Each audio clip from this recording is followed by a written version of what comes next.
Trina, and this is my book review of Crooked Kingdom by Leigh Bardugo. There are going to be spoilers in this video because I just needed to kind of talk out my thoughts on it. I would rate this book like 3 stars, but every time I think back on it, I just kind of feel like let down. Now this is the second book in the Six of Crows duology, and I did not make a separate full review video of Six of Crows, but I did review that one in my February wrap-up, which I will link in the description for you guys if you want to know more of my thoughts on the first book. I do have a spoiler-free duology review up as well. This video is going to be full of spoilery thoughts, so if you have not yet read this book and don't want to be spoiled, don't watch. I do want to be fair and talk about the things that I both like and don't like, but I feel like the things I liked about Crooked Kingdom, this book by itself specifically, are just really quick things to say. I enjoyed the characters. I enjoy the heist element to both of these books. I enjoy Leigh Bardugo's world building. One of my favorite things about getting into Crooked Kingdom was characters that I didn't like that much or felt like I didn't really get to know in the first book. I loved them in Crooked Kingdom, especially Wiley, because we didn't really get to know him in the first book because he didn't have his own point of view. I thought that the story and the plot that were happening here were exciting. I do find that I enjoy heist type stories. One thing that I really like about the way in which these heists always pull off is that Kaz is a character who always has the upper hand, and this is also something I'm going to talk about in my dislikes section. But to start out with what I like about this, and then I'll move into that. Things happen in this book and you think the whole group is just doomed. Everything has gone wrong, they're captured, there's no chance of escape, and then all of a sudden Kaz pulls out something else and he's like, actually, I led us all to this exact point because I predicted that this and this and this were gonna happen, and hey, I also have a backup plan for this, and here's our out. Like, he's just a master manipulator. He's pulling all the strings even when you don't know that he is, and that does make it an exciting story to me. However, there is a point in Crooked Kingdom where things are revealed to be not what they seemed, and it was actually a big thing that I did not like about the book. There is a scene where they are all 6 of our characters are sitting around talking about how they are going to plan out this auction of Kuwait. So they're planning and they're saying in the dialogue, we need to set up a fund, take the money, and then funnel it to Ravka so that Ravka can have the funds to bid on him, and then later on they get caught and all of our characters are like, actually, that's not what happened. We funneled that money to the shoe so the shoe people would take the fall for it. I don't mind that the change was made. That made it very interesting. But when I found that out, I felt like, you know, like all of the stakes that I had just gone through, that I thought everything was at risk, I feel like that just was all taken away from me. Another thing I want to talk about that I didn't like in terms of the plot and the events that happened was I did not like the character death.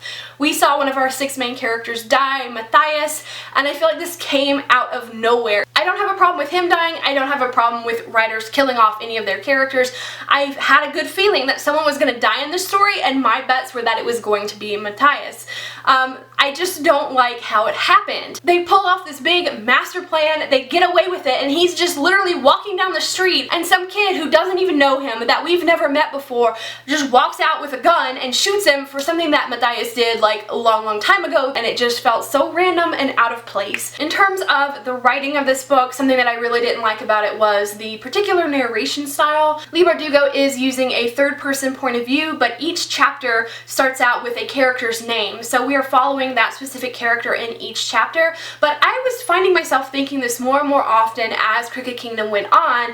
I noticed that she would be describing a scene happening with, like, you know, 2 or 3 characters by giving us the point of view of a character that was not involved in that scene. And while I kind of appreciate that as a narration style because you're getting an overview, that in itself also prevented me from really getting to know these characters in a way that I wanted to. I did feel more removed from them. I felt like if one of the characters that was actually actively involved at the time was the one narrating, that maybe I would understand their motivations, their feelings, their emotional reactions to things better than just having an outsider overview. And then the final thing that I want to discuss, I felt like the text of Crooked Kingdom made a couple of jokes that just made me really uncomfortable. On page 70, near the beginning of the book, there is a chapter chapter where Jesper and Wylan are going to like Ketterdam University, this college campus, and one of the plot points early on is that Jesper has lost his prized guns. So as he's walking onto this college campus, he's kind of bemoaning the fact that he's lost his guns in his head, and in his italicized internal thoughts he says, well, it's not like I could have worn my revolvers on this errand anyway. And then the narrative returns to normal, not inside of his head anymore, and it says, students and professors didn't go from class to class packing powder.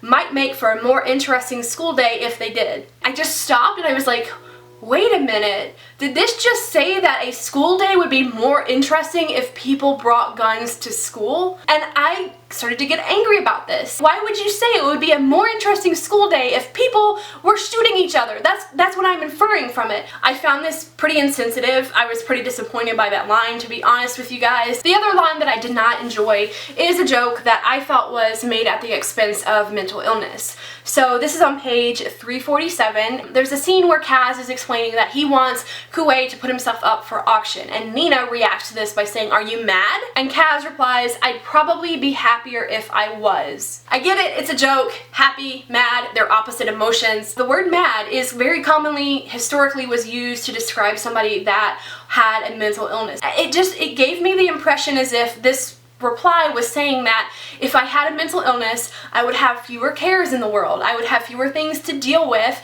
and my life would be easier and happier. There's a whole article that I recently read from Disability and Kidlit, which I will link in the description, about how language can very commonly be ableist, using language like that's crazy, that's insane, that's mad. That is used throughout this book too. I think that those words are kind of habitually ingrained in a lot of people to be used flippantly, but using words that are commonly associated with either disability or mental illness in just a flippant way can be very harmful because it casts a stigma on them. Here's another example of this that I'm going to edit in, so excuse the voiceover, but I did not actually notice this one when I first read the book.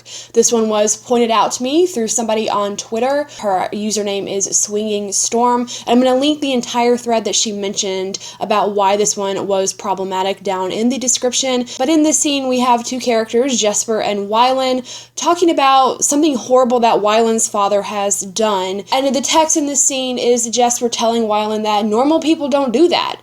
This happened because your father is a lunatic. And so the meaning that you can infer from this example here is that only people with mental illness are responsible for bad things. His father is an evil person, but that doesn't mean he has a mental illness. And I don't think it's responsible to credit acts of evil with people with mental illness, because people who are neurotypical, meaning they don't have a mental illness, can do acts of great harm and great evil. This is kind of scapegoating bad actions on to people who have a mental disability. And in none of the cases that I've pointed out here that I took issue with, none of them were challenged. In fact, in this scene, Wylan says that's true. I don't think that this is what she intended. I am just saying that these are things that I noticed that made me stop and think, that made me examine it, and that's not a bad thing, examining what we read. Examine the way that things are worded sometimes, and like, is this made at the expense of a certain group of marginalized people? That is all I have to say on the topic of Crooked Kingdom.